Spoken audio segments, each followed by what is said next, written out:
All right, a couple quick things before we get started. Right, so we're getting back into our normal groove this week, right? So response paper 6, which can be on the industrialism material or on A Christmas Carol, is due on Friday.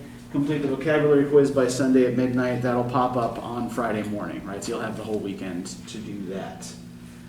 For Monday, you're going to be reading some excerpts from the Empire and National Identity section. All that's listed on the board. It's also on the syllabus. I do also want to note that we won't be meeting in person on Monday. We'll be meeting virtually.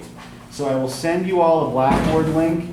The reason for this is that I'm getting my second shot on Monday, and given that I didn't have a great reaction to the first shot, I'm guessing that I probably won't really feel up to coming in. But I will still probably feel well enough to teach the material for Monday, right? So, plus, it's important stuff that we really shouldn't skip. So, I'll send you guys the Blackboard link on Monday morning so that everybody can log in. I do also just want to note, I know, I was asked last time about, to promise not to have a quiz on this, and let me just explain quickly why I will never promise not to have a quiz on something. The threat of the quiz always has to be there, in part because I've just taught one too many classes in which I'm the only person in the room who did the fucking reading. And that's no fun.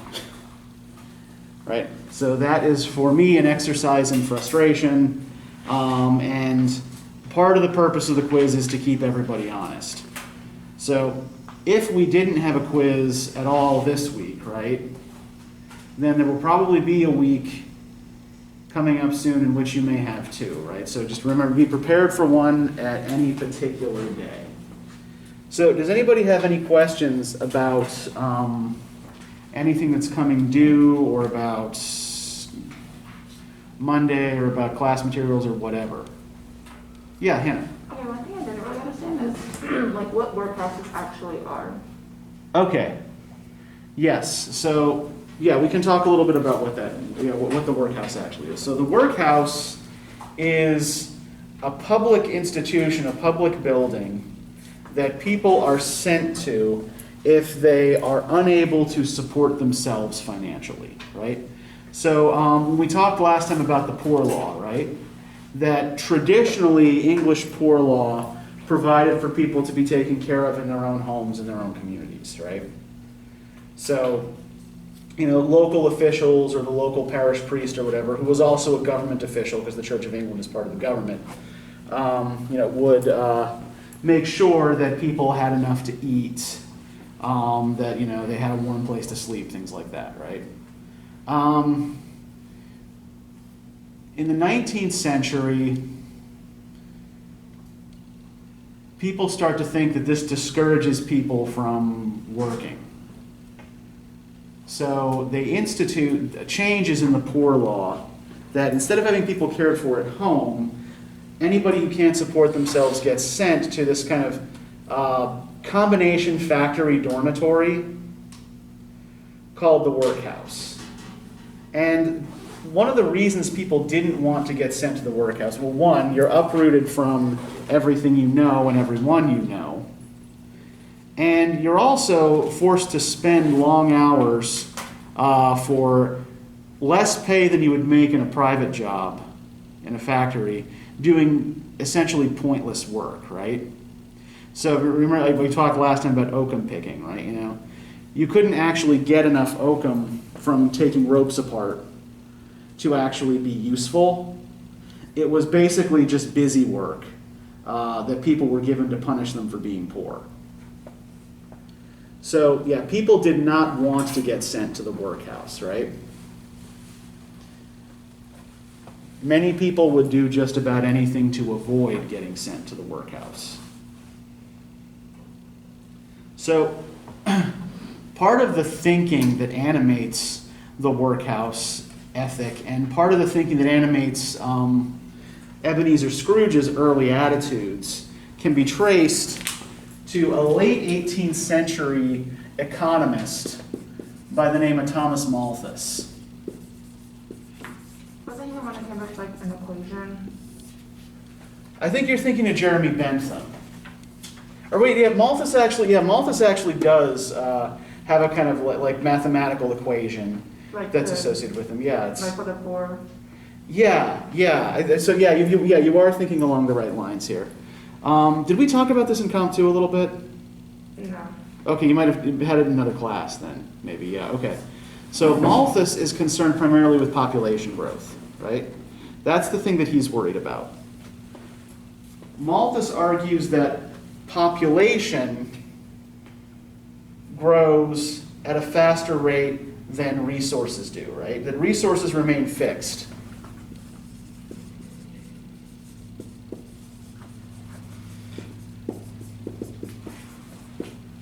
But population expands geometrically.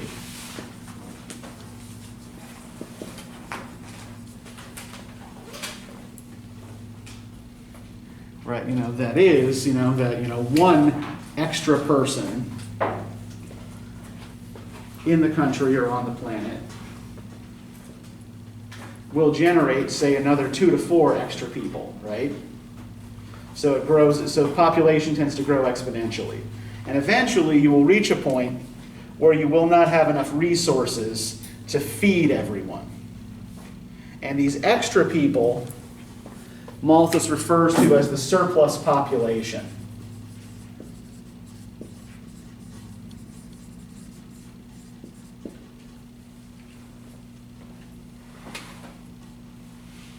Now, Malthus is an Anglican clergyman, so he doesn't necessarily believe that people should thus start using birth control or necessarily start having fewer children. The basic solution seems to be to just kind of let the market sort everything out. And this is pretty common of late 18th and early 19th century thinking, right? In fact, we can relate this fairly directly to the circumstances under which A Christmas Carol was first produced. So Dickens writes this particular little novella in a quick burst of creativity in December of 1843. Now, at this particular time, Britain was in the throes of a deep economic depression.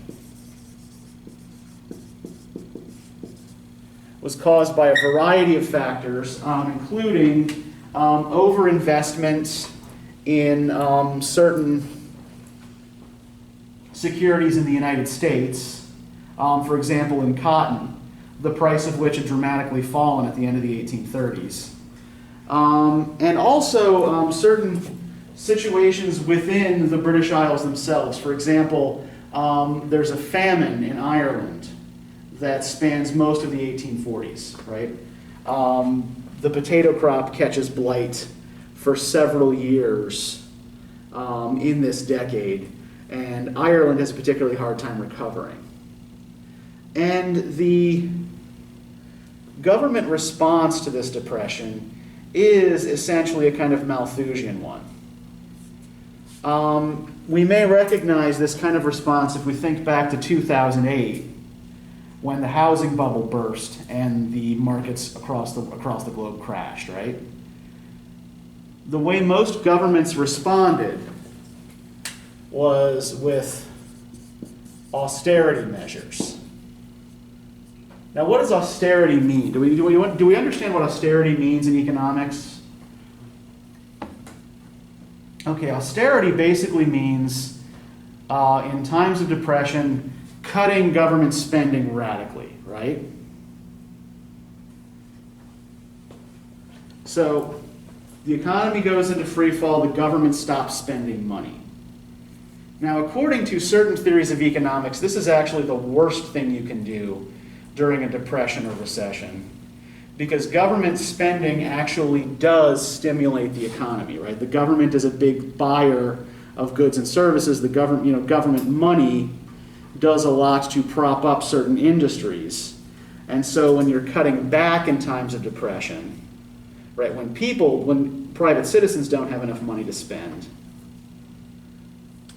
when the government pulls back, according to particular economic theories, right, then this just makes the depression worse. This was what was happening in the 1840s, and it did make the depression worse. Right, basically the government pulled back and was hoarding resources, right? So Dickens offers this book, or publishes this book, as a Christmas gift book. So what do we remember about gift books?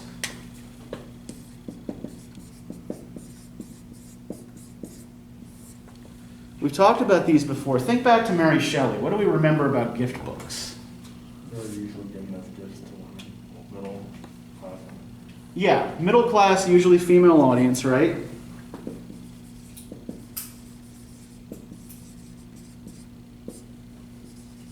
I don't know why, in a way, they remind me of like magazines, the way they like left them out for entertainment. Because they have like short stories and pictures. Yeah, they're usually what in Victorian terms would be called a miscellany, right? That is, their contents are miscellaneous. There are poems, there are pictures, there are stories, right? All kinds of little entertainments within it, right? Now, Dickens' gift book would not have met this particular description, right? This is a single story. But what else do we remember about, like, say, the physical circumstances of a gift book? Did you want your gift book to just be like any old plain... The covers are usually ornate. Yeah, ornate covers.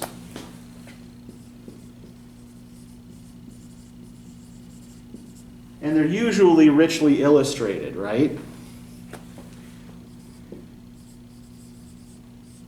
In fact, as I think we noted when we talked about Shelley, the illustrators were usually paid more than the writers were, right? Suggesting that perhaps the pictures, in many cases, were the most important parts of the book. So, these were not cheap, right? They were intended to be, like the title of one popular annual gift book was, keepsakes. Usually, in the 1840s, a gift book cost around 10 shillings, which in contemporary American money would be something like 60 bucks. Right, remember, this is something that's intended as a special gift, right? Dickens insisted in his deal with his publisher that A Christmas Carol be offered at half the usual price.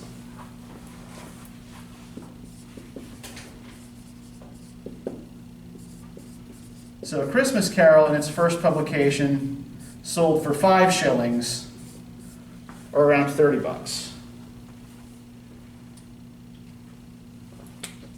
Right, he wanted his book to be more affordable than other gift books on the market. And the deal he made with his publisher reflected this desire for accessibility, right? Now, if we look at this price, this 5 shillings a book, right? Remember, too, that girl in the match factory from last time made 4 shillings a week, right? So this would still be more than her week's pay.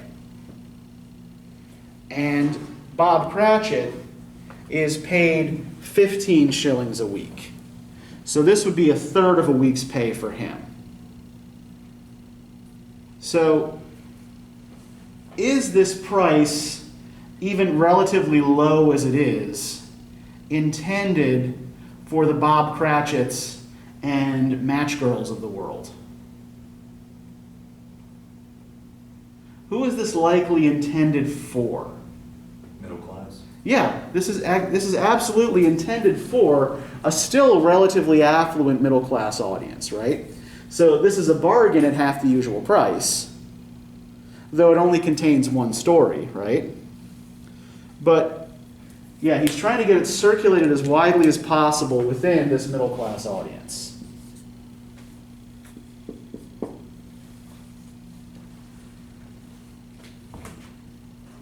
So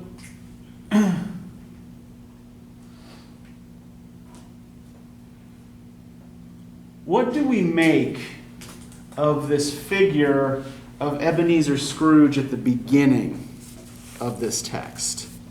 This does actually relate to these circumstances, these historical circumstances and publication circumstances. What do we note? I kind of saw him as like a metaphor for the economy at times. Okay, how so? Because like he was talking about how Christmas doesn't really make any money for him, and because like businesses are shut down on that day because it's a holiday. Uh-huh. And this is overall attitude at the start that made me think of capitalism. Okay. So yeah, so he is not interested in anything that's not useful, right? Does this strike us as familiar in any way? Do we recall any philosophical position from previous sessions that stresses usefulness? Utilitarianism? Yeah. So he's combining this kind of Malthusian attitude with Jeremy Bentham's utilitarianism, right?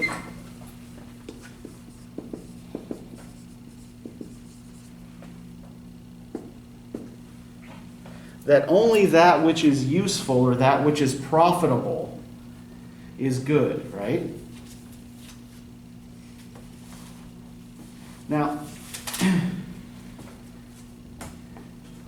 I think we also learn some things about Scrooge if we look at the way he's described in, if we look at the situation at the beginning of Stave 1 on page 264. Can I get somebody to read for us, starting with Marley was dead to begin with? Marley was dead to begin with. There is no doubt whatever about that. The register of his burial was signed by the clergyman, the clerk, and the undertaker, and the chief mourner. Scrooge signed it. Scrooge's name was good upon change for anything he chose to put his hand to. Old Marley was as dead as a doornail. Mind, I don't mean to say that I know of my own knowledge. What there is particularly dead about a doornail, I might have been inclined myself to regard a coffin nail as the deadest piece of ironmongery in the trade. But the wisdom of our ancestors is in the simile, and my unhallowed hands shall not disturb it, or the country's done for it. You will therefore permit me to repeat emphatically that Marley was as dead as a doornail. Okay, so we'll stop. Let's pause there for a second, right? So what fact is Dickens taking so much time here and so much space to establish? That Marley's dead. Yeah, that Jacob Marley is absolutely 100% reliably, certifiably dead, right? Yeah. So this tells us something about Scrooge and Scrooge's attitudes in that it focuses first on a material certainty, right?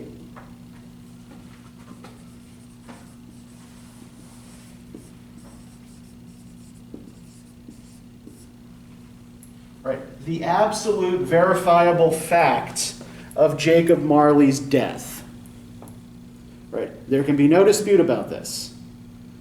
Now, there is some explanation for this provided in a slightly later paragraph that discusses Hamlet, right? How many of you guys are familiar with Hamlet? How many of you have read Hamlet, like in high school or, okay.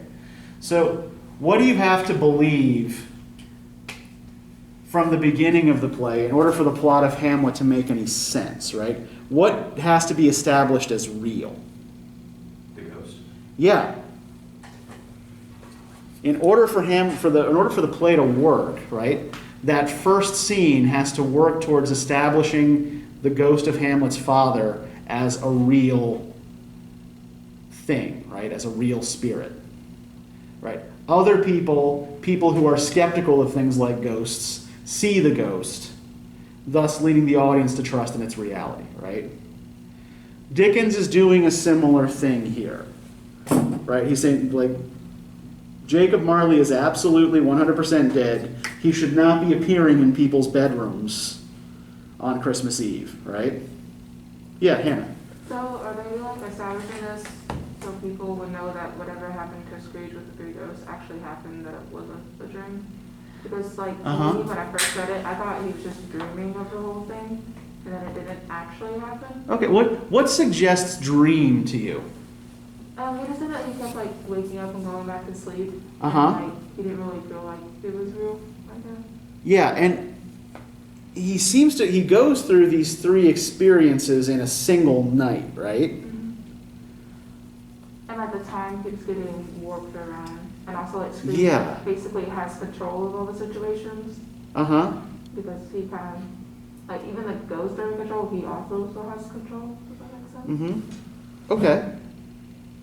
I think, I want to sit on the time thing for a second because I think that is a very important element of this, the way it messes with time, right? Like apparently he spends a whole 12 days with the ghost of Christmas Present, right?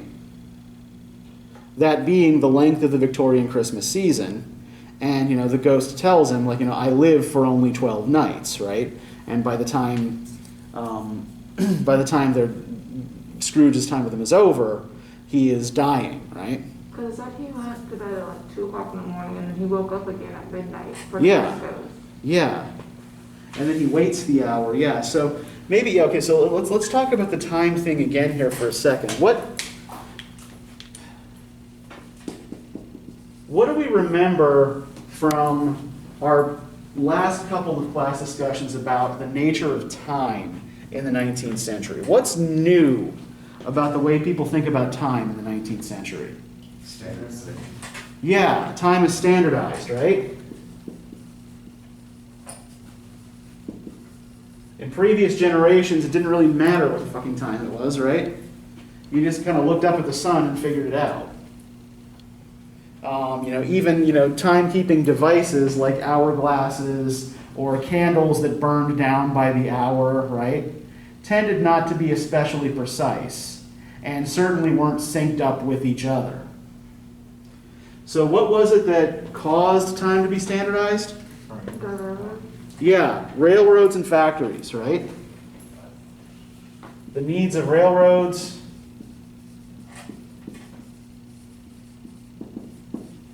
and factories. So that factory owners could be assured that when they were paying a day's wages, they were paying for a full day's wages, right? That it was the same amount of time every day they were paying you for. And that's for railroads so that people knew when the train was supposed to show up, right? So this is kind of where the old cliche, time is money, comes from, right? And this is an attitude we could probably ascribe to somebody like Scrooge. Why does he begrudge Bob Cratchit a day off? Because he'll lose money. Yeah, because he'll lose money if his clerk doesn't come in that day, right? This is why he himself keeps his particular hours, right? Why he doesn't waste his time in frivolities, right? This notion that all time is a valuable resource, right? That one consumes either for profit or for loss. So yeah, I think if we look at time as a resource like food or money, it helps us to understand some of Scrooge's attitudes, right? That time, we talk about even today, right? Time is something you spend, right? I spent time on this project, or I spent time with my friend or significant other, right? As something that, you dole out and that you don't get back. And all of this kind of moving around in time, right? At the end of this, Scrooge's attitude towards life, the universe, and everything is different, yeah? He can compress 12 days, and in fact, apparently several years, into a single night. So, time, as he has traditionally thought about it, or as he has conventionally thought about it, no longer seems to mean as much, right?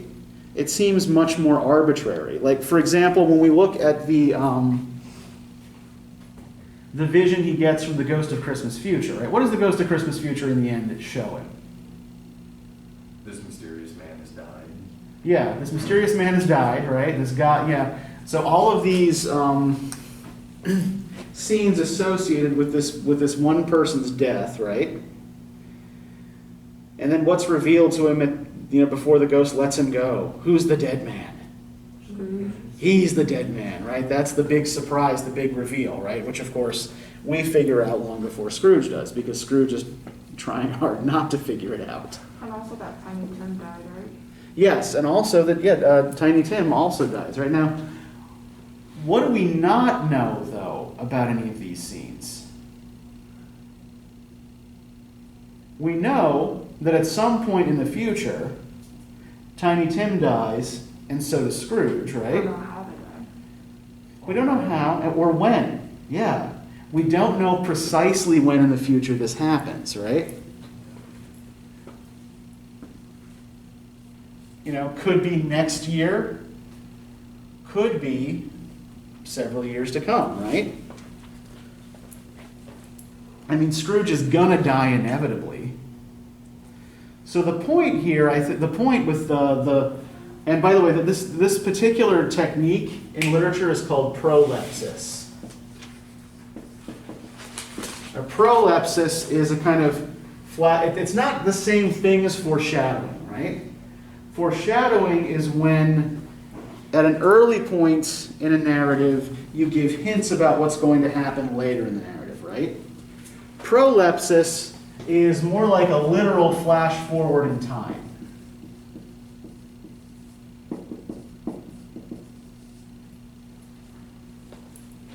And he does this both with the Ghost of Christmas Present and with the Ghost of Christmas Future, right? Because the things that he's doing with the Ghost of Christmas Present technically are in the immediate future, right? In the final stave, when he goes to visit his nephew Fred, he knows exactly who's going to be at the party and where they're going to be sitting and what they're going to do because he's already been to the party, right? The only difference in the party is his presence there, like his actual physical presence, not, his sitting back and watching as spirit. So, the thing about this flash forward in time, Lee, is we don't know how far forward in time we flashed.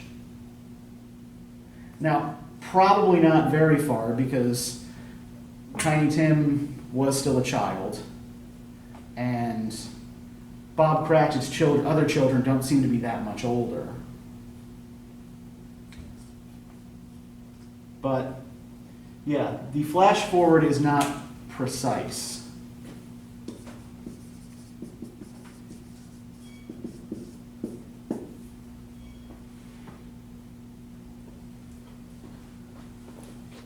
But I think that what all of this means, why this is significant, is that it shows that time is a lot more relative and a lot more fuzzy and fungible than Scrooge seems to think it is, right? That if the spirits can do all of this in one night, right, they can squeeze all of this experience into a single night that encompasses past, present, and future, right?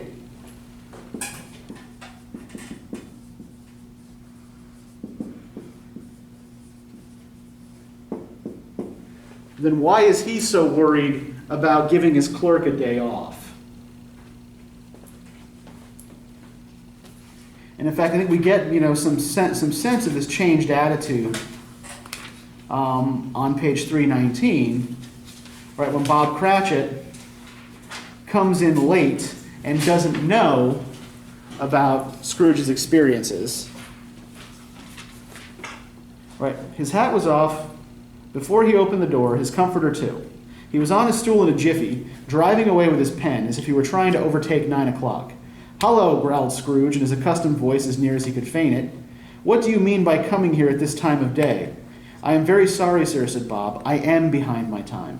"You are," repeated Scrooge. "Yes, I think you are. Step this way, if you please." "It's only once a year, sir," pleaded Bob, appearing from the tank. "It shall not be repeated. I was making rather merry yesterday, sir." "Now I'll tell you what, my friend," said Scrooge. "I am not going to stand this sort of thing any longer, and therefore," he continued, leaping from his stool and giving Bob such a dig in the waistcoat that he staggered back into the tank again, "and therefore I'm about to raise your salary," right? So he doesn't care anymore that his clerk was late, right? He's not going to punish Bob for being, in fact, he's going to reward him now for years of faithful service. So that the time, the extra half hour that Bob took getting to work, right, that resource no longer matters, no longer factors in, right?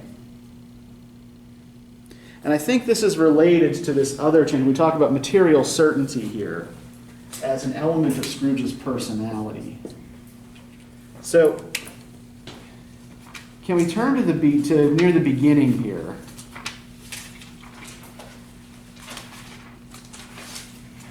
When Jacob Marley first appears. Can I get somebody to start reading from the top of page 272?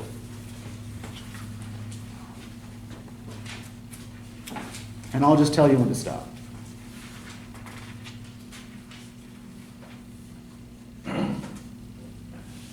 The cellar door flew open with a booming sound, and then he heard the noise much louder, on the floors below, then coming up the stairs, then coming straight towards his door. "It's humbug still," said Scrooge. "I won't believe it." His color changed, though, when, without a pause, it came on through the heavy door and passed into the room before his eyes.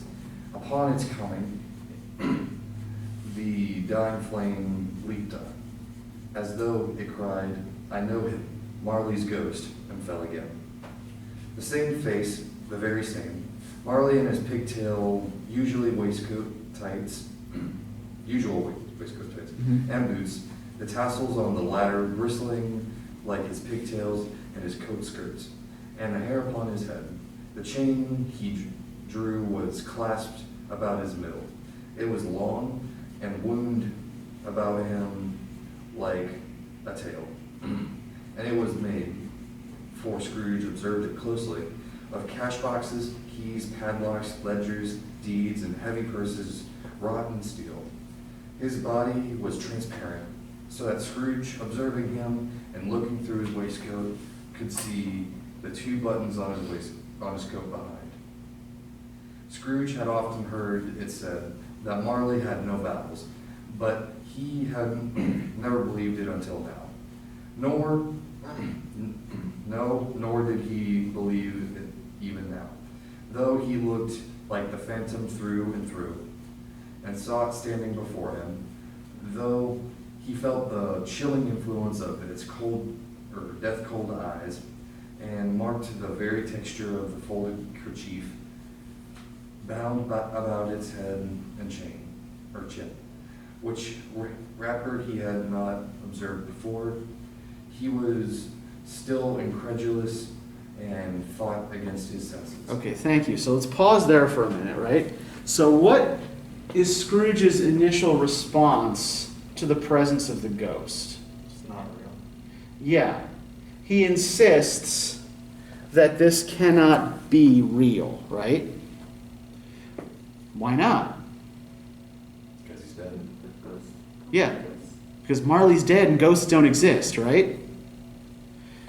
We've already established that Scrooge is very much about material certainty, right? Does he live in a people living as like a hallucination? Yeah, there has to be a material cause for this specter, right?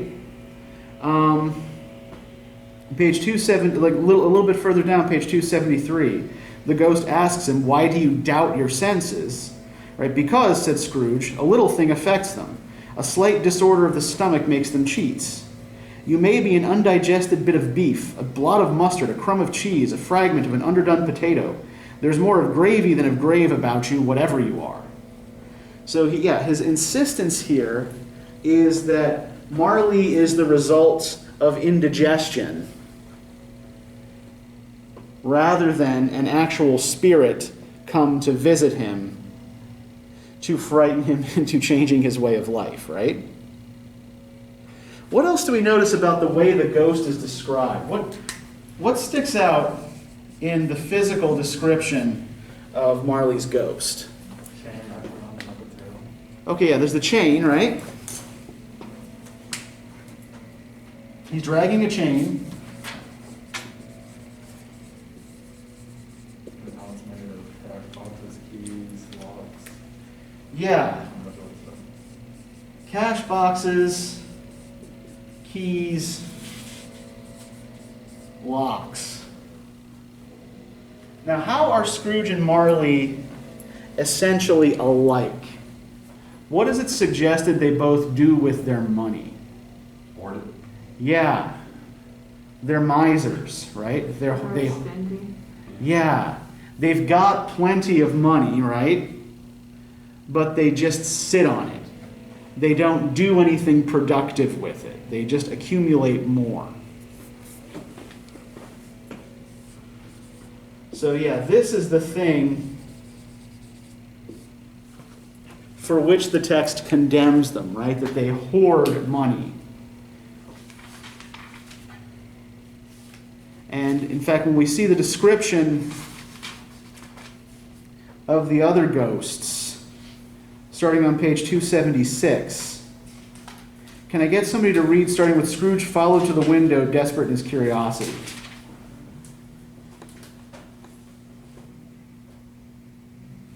What? Page 276, middle of the page, Scrooge followed to the window. Oh, okay.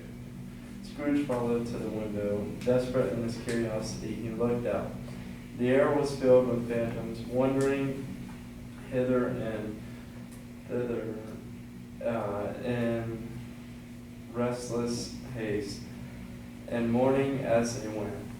Every one of them wore chains like Marley's ghost. Some few, they might be guilty governments, were linked together. None were free.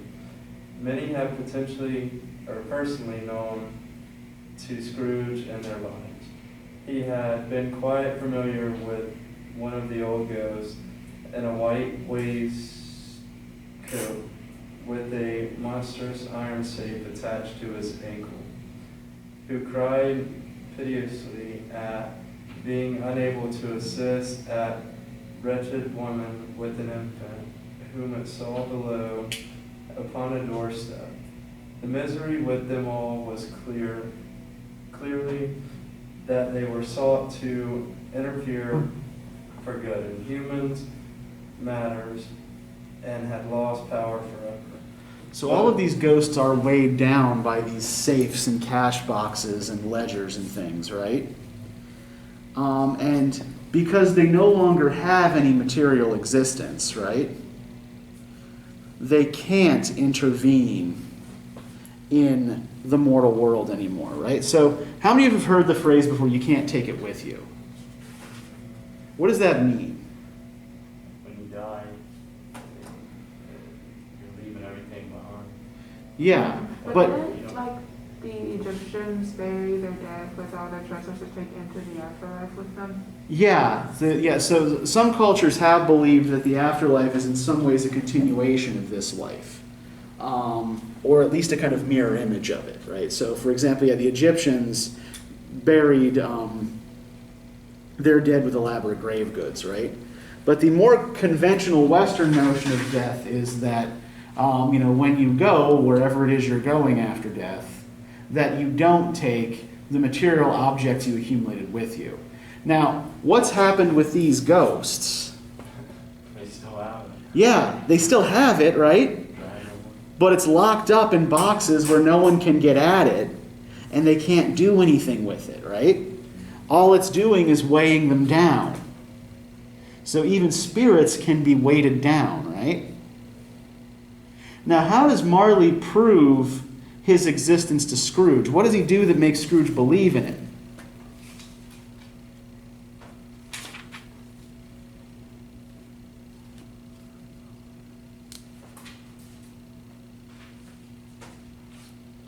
Page 274, right?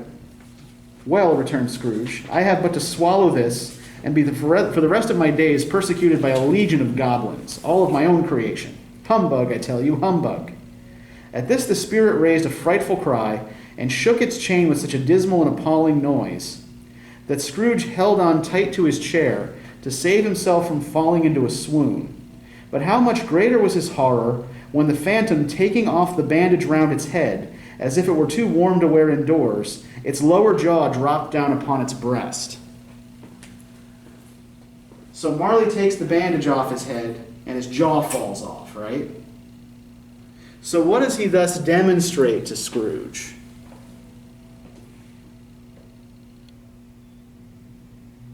His jaw's broken. Okay, Yeah, I didn't get that. I was like, why is his jaw? okay. That while he may not be able to touch things in Scrooge's world, right? That at least within the spirit world, he does have some kind of material existence, right? That when he takes that bandage off his head, it's actually holding something up. So what he's doing here is proving his own materiality, right? But he has to prove it to Scrooge, right? He has to show Scrooge, no, I am a material thing, before Scrooge will believe in him or take him seriously, right? So to take this back slightly to the whole issue of hoarding thing, right?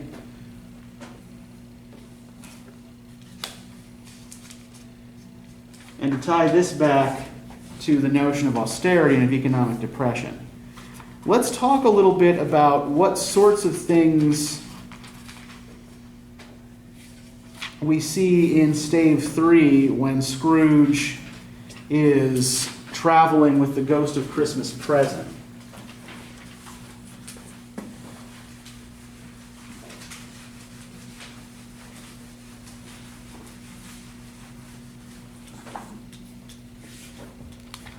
So on page 290, can I get somebody to read the paragraph that starts with, "It was his own room"?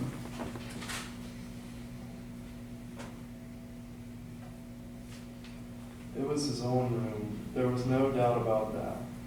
But it had undergone a surprising transformation. The walls and the ceiling were so hung with living green that it looked like a perfect grove, from every part of which bright, gleaming berries glistened.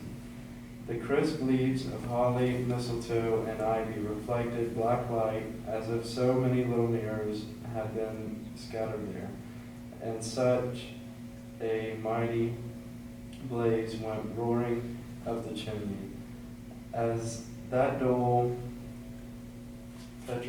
Petrifaction of a hardly had been known in Scrooge's time or Marley's.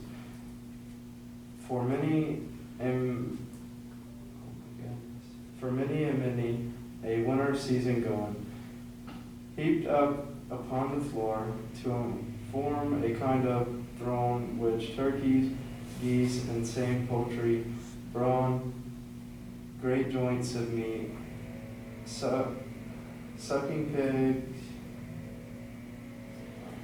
long wreaths of sausage, mice pies, plum puddings, barrels of oysters, red-hot chestnuts, cherry pig apples, juicy oranges, luscious pears, endless 12 cakes, and seeing bowls of punch that made the chamber dim with their delicious steam. An easy state upon this couch there sat a jolly giant man, glorious to see, who bore a glowing torch, and shape not unlike Pliny's horn, and it held upon, up high up, to shed its light on Scrooge as he came peeping round the corner. Okay, so thank you. So what do we notice about the description of the room here? What's the room filled with? Yeah, there's a lot of food here, right?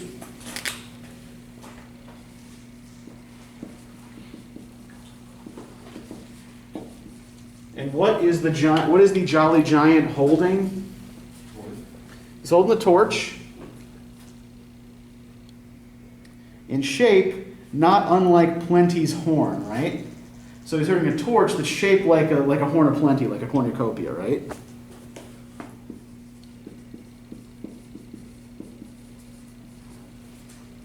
Now I want to turn from here to page 292, when he takes Scrooge out into the town, right?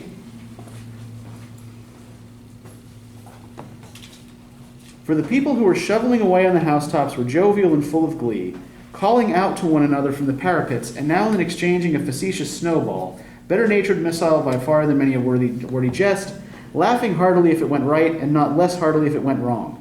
The poulterers' shops were still half open, and the fruiterers were radiant in their glory. There were great round pot-bellied baskets of chestnuts, shaped like the waistcoats of jolly old gentlemen, lolling at the doors and tumbling out into the street in their apoplectic opulence. There were ruddy, brown-faced, broad-girthed Spanish onions, shining in the fatness of their growth like Spanish friars, and winking from their shelves in wanton slyness at the girls that went by and glanced demurely at the hung-up mistletoe.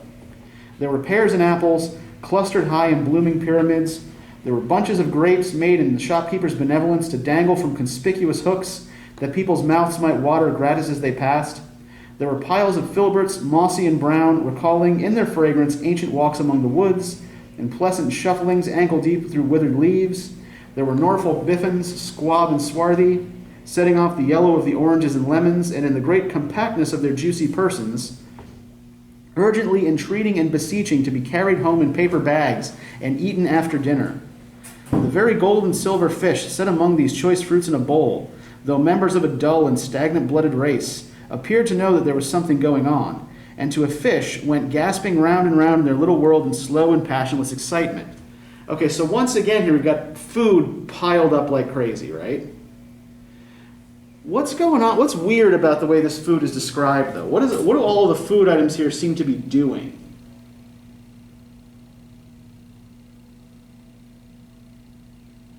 Almost as if it's like alive. Yeah, almost as though they're live things, right?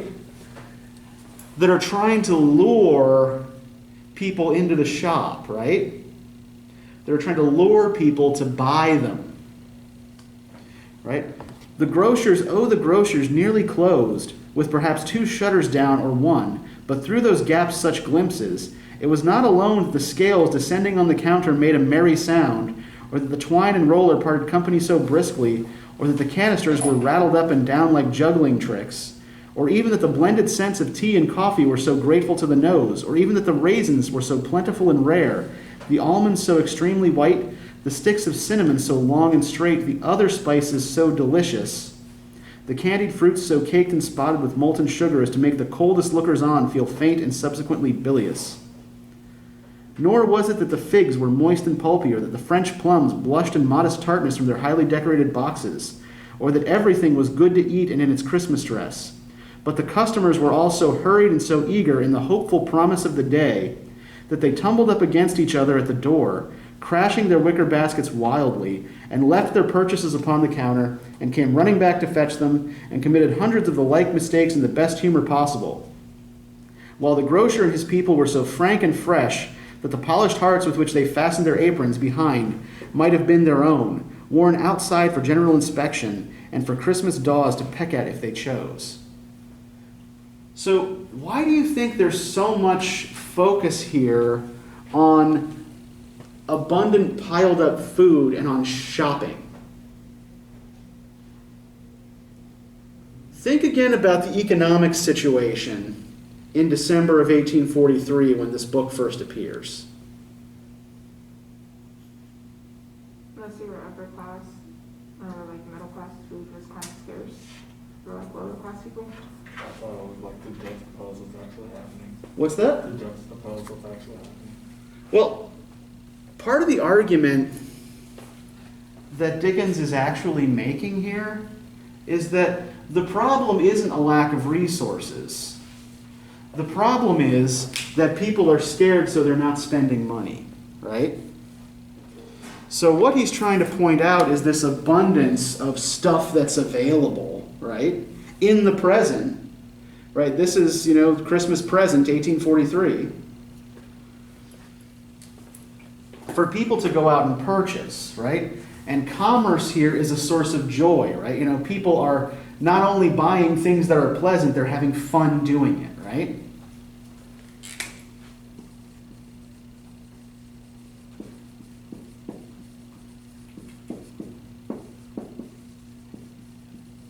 Right? Buying things for your Christmas dinner is fun. Right? Is kind of the suggestion here, right? Now we can connect this as well to the Fezziwig party in the past, right? I won't go into the description of, we got another description of all the food at the party, right? That Fezziwig has got all piled up. So, but I do want to talk about when they discuss the cost here, right? On page 285. Really quick, is that where the ignorance and want comes into play at the very end? We'll sit on that for a second. We'll talk about that in a minute. But yeah, on page 285, they're watching the party, and the ghost says to Scrooge, "A small matter to make these silly folks so full of gratitude." "Small," echoed Scrooge.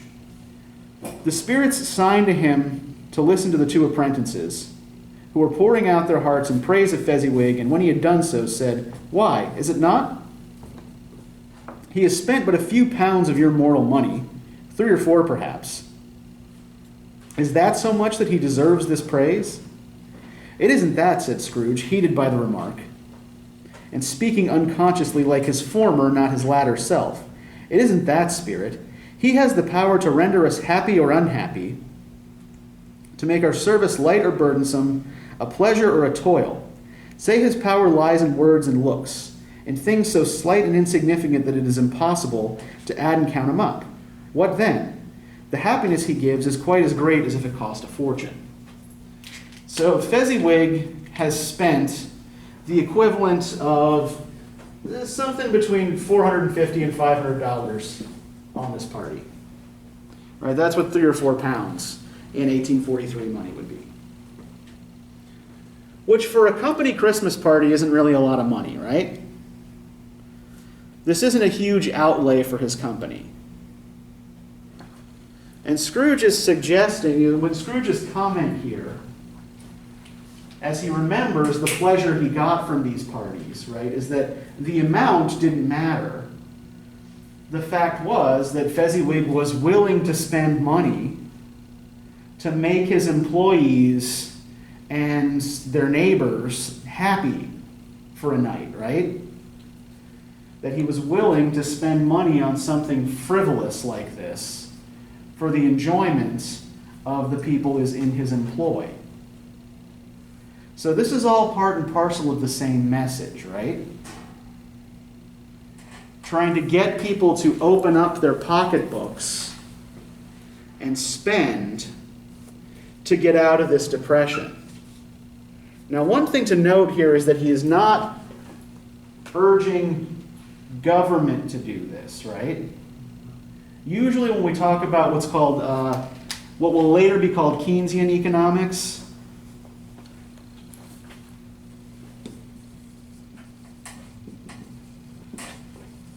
right? Keynes is the one, right? John Maynard Keynes in the early 20th century argues that government spending actually stimulates economies, right? Dickens seems more interested in stimulating private spending, right? Getting private citizens of the middle classes to open up their wallets and start buying shit to get things moving again. But yeah, so you mentioned ignorance and want, Hannah. So let's go there. And I do also kind of want to talk about the three ghosts as allegorical figures. So let's go to the ignorance and want passage, 304. From the top of the page, Hannah, since you asked the question, do you mind reading the passage, or Okay. just start with, forgive me if I am not justified in what I ask. Forgive me if I am not justified in what I ask, said Scrooge, looking intently at the spirit served. But I see something strange and not belonging to yourself protruding from your skirts. Is it a foot or a claw? It might be a claw, for the flesh there is upon it. With the spirit sorrowful reply, look here. From the folding of his robe it brought two children, wretched, abject, frightful, hideous, miserable. They knelt down at its feet and clung upon the outside of his garment. Oh man, look here, look, down here, exclaimed the ghost. They were a boy and a girl, yellow, Meager. ragged, scowling, wolfish, but prostrate too in their humility. Where graceful youth should have filled their features out and touched them with its freshest tints, a stale and shriveled hand, like that of age, had pinched and twisted them and pulled them into shreds. Where angels might have sat enthroned, devils lurk and flared out menacing. No change, no degradation, no perversion of humanity in any grade, though all the mysteries of wonderful creation has monster tops of horrible undried. Scrooge started back, appalled. Having them shown to him in this way, he tried to say they were fine children, but the words choked themselves rather than be party so large, such an enormous magnitude. Keep going. Keep going, yep. Spirit, are they yours? Scrooge could say no more. They are man, said the spirit, looking down upon them, and they cling to me, appealing from their fathers. The boy is ignorance, this girl is want. Beware them both in all their degree. But most of all, beware this boy, for on his brow I see written which is doom. Unless the writing be erased, deny it, cried the spirit, stretching out his hand towards the city. Slander those who tell it ye. Admit it for your litigious purposes, and make it worse, and abide the end. Have they no refuge or resource, cried Scrooge? Are there no prisons, said the spirit, turning on him for the last time with his own words? Are there no workhouses? The bell struck 12. Okay, you can stop there, right? So, these two figures, these children, ignorance and want. So as I noted last time, these do kind of recall the description given of the children in the mines in the Children's Employment Commission report, right? What else do we note here about the way ignorance and want are described and explained to Scrooge? First off, why personify these concepts as a pair of human children? Needs and wants. Okay, do we get what the sense here is, like what want means here?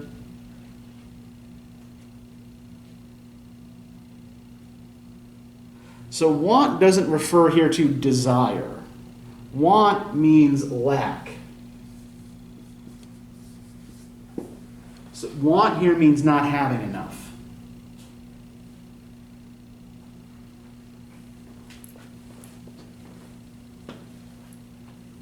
And ignorance, the meaning of that is clear, right? That's the conventional meaning. Ignorance, lack of knowledge. And whose ignorance in the narrative is particularly stressed? Whose ignorance is being corrected? Scrooge? Yeah. At least on the level of narrative, Scrooge's ignorance is being corrected, right?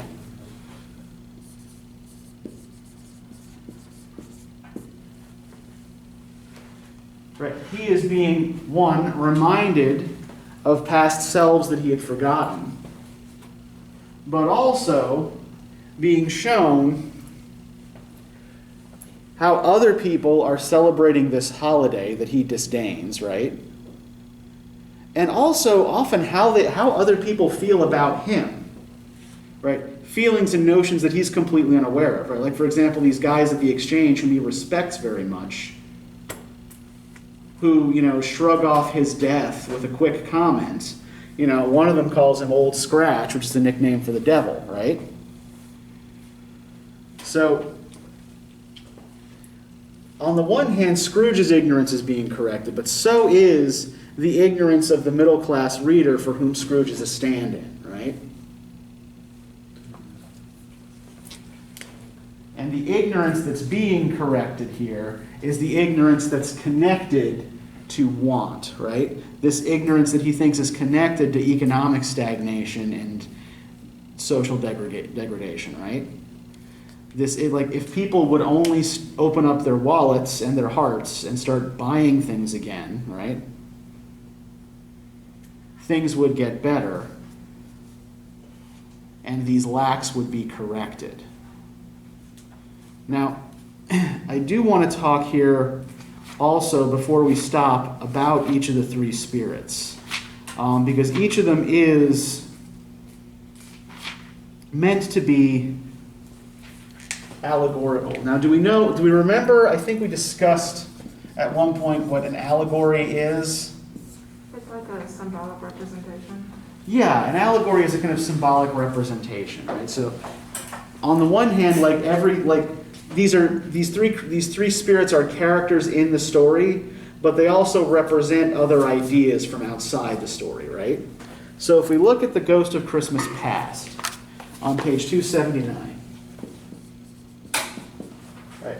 It was a strange figure, like a child, yet not so like a child as like an old man, viewed through some supernatural medium which gave him the appearance of having receded from the view and being diminished to a child's proportions. Its hair, which hung about its neck and down its back, was white as if with age, and yet the face had not a wrinkle in it, and the tenderest bloom was on the skin. The arms were very long and muscular, the hands the same as if its hold were of uncommon strength. Its legs and feet, most delicately formed, were, like those upper members, bare. It wore a tunic of the purest white, and round its waist was a lustrous belt, the sheen of which was beautiful.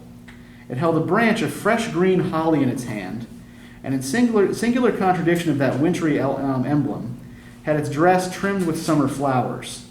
But the strangest thing about it was that from the crown of its head there sprung a bright, clear jet of light, by which all this was visible, and which doubtless the occasion of its using, in its duller moments, a great extinguisher for a cap, which it now held under its arm.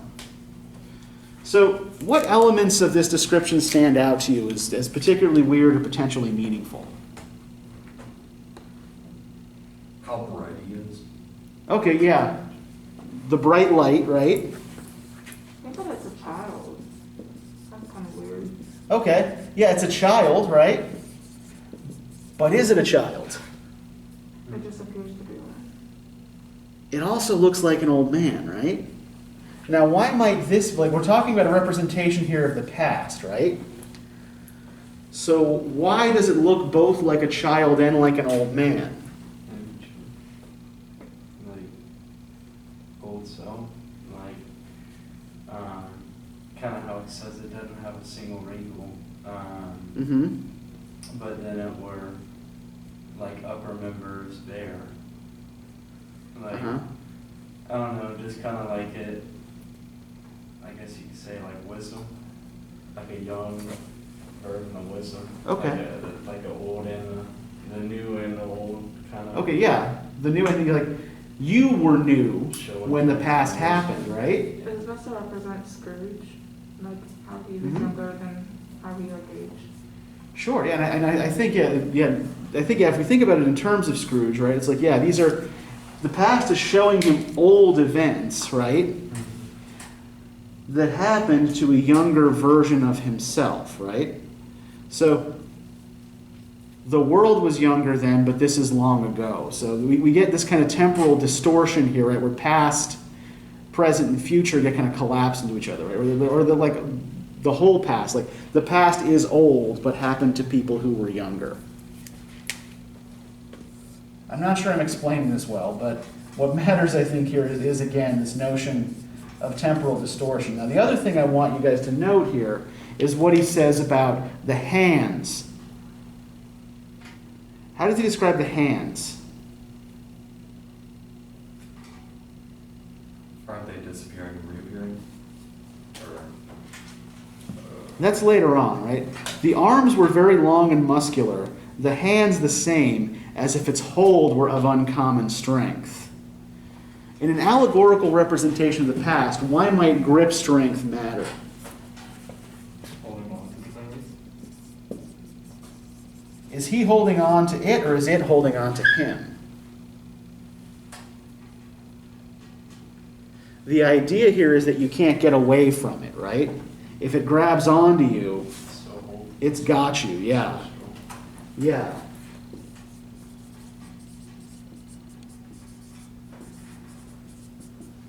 Now, if we then look at the Ghost of Christmas Present, right, the Jolly Giant on page 290. Right, I am the ghost of Christmas Present, said the spirit. Look upon me. Scrooge reverently did so. It was clothed in one simple deep green robe or mantle bordered with white fur. This garment hung so closely on the figure that its capacious breast was bare, as if disdaining to be warded or concealed by any artifice. Its feet, observable beneath the ample folds of the garment, were also bare, and on its head it wore no other covering than a holly wreath set here and there with shining icicles. Its dark brown curls were long and free as its genial face, its sparkling eye, its open hand, its cheery voice, its unconstrained demeanor, and its joyful air. Girded around its middle was an antique scabbard, but no sword was in it, and the ancient sheath was eaten up with rust. So we already mentioned that he carries this horn of plenty torch, right? Which represents abundance. What else do we notice here about the Ghost of Christmas Present that seems symbolically significant? Pardon? Like his clothes are revealing. Yeah, his mantle is open, right? They like all there in front of you. Yeah. I mean, he's kind of like the embodiment of what people think when they think of Christmas spirit. Sure, and I think like the conventional British Father Christmas figure looks a lot like this.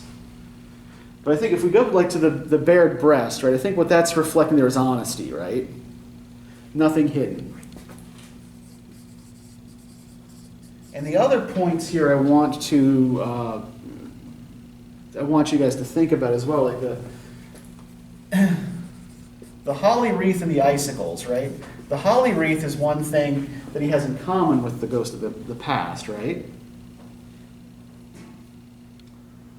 Holly is a plant that blooms in winter, right? It's an evergreen.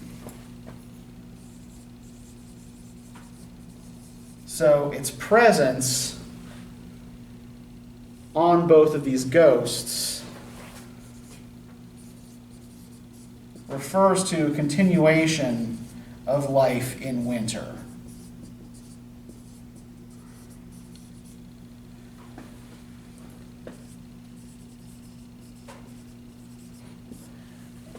And what's a scabbard? Do you guys know what a scabbard is? If we look at the illustration, we can actually see him wearing it like at his waist here.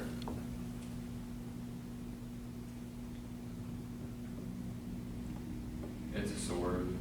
Like, Yeah, well, it's not a sword, but it's what you sheath the sword in, right? yeah. And what do we note about his scabbard, the scabbard he's carrying? It's rusted.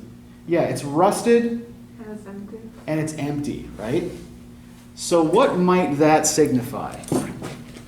A rusted, empty scabbard. Think about what a sword signifies. What do you do with a sword? You kill people with it, right? Yeah. Yeah. You hit people with it and they die. So if the scabbard is empty and rusted, what might this suggest about the ghost's allegorical meaning.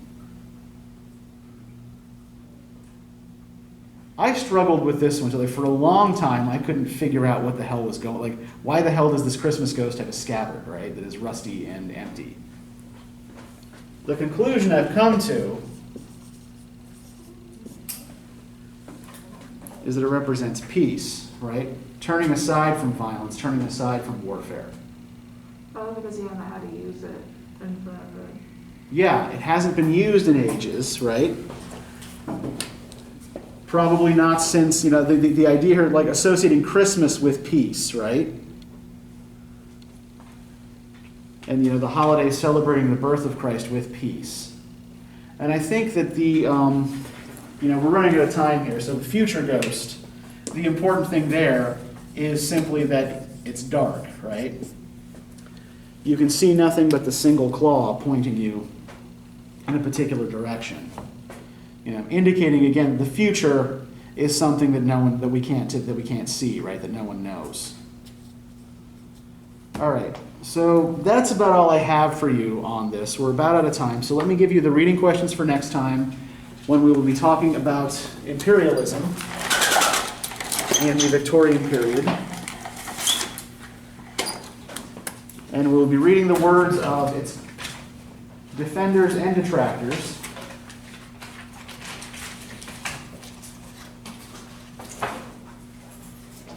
Let me just call this up.